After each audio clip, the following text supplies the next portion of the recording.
শোনো। আচ্ছা আপু, কি মনে হয় শেষ পর্যন্ত কয় গোল দেবে আজকের ম্যাচে ব্রাজিল? মিনিমাম 5টা তো দেবে, মিনিমাম 5টা গোল দেবে ব্রাজিল।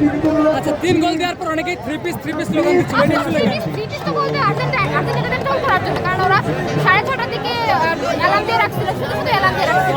এটা কিন্তু লাভ নাই, ওরা তো ভাবছিল ব্রাজিল হেরে যাবে, কিন্তু ব্রাজিল তো হারে নাই, ব্রাজিল তো জিতে যাবে এবং আচ্ছা কি মনে হয় আজকের খেলা থেকে ব্রাজিল কি এবারে হেক্সা মিশন কমপ্লিট করবে? অফকোর্স পারবে, কেন পারবে না, কেন পারবে না, অফকোর্স পারবে।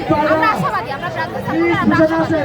অনেকে বলে নেইমার ছাড়া ব্রাজিল দল অচল। দেখেন, দেখতেই পাচ্ছেন, যারা দেখতে পান তা কেন সুন্দর না, বুঝি না ভাই, আপনারা বুঝেন না কেন? যারা দেখতে পাচ্ছেন তা কেন সুন্দর, শুনতে চান, দেখেন দেখেন। আর্জেন্টিনার ভক্তদের উদ্দেশ্যে কিছু বলবেন কিনা? এরা শুধু অ্যালার্ম দিয়ে রাখছিল, বুঝছেন? এখন আমি বলবো ঘুমায় যেতে। হ্যাঁ ঘুমায় যান ভাই, আমরা তো জিতে গেছি, এখন সময় আছে, ঘুমায় যান, ঘুমায় যান। প্রিয় সাংবাদিক প্লিজ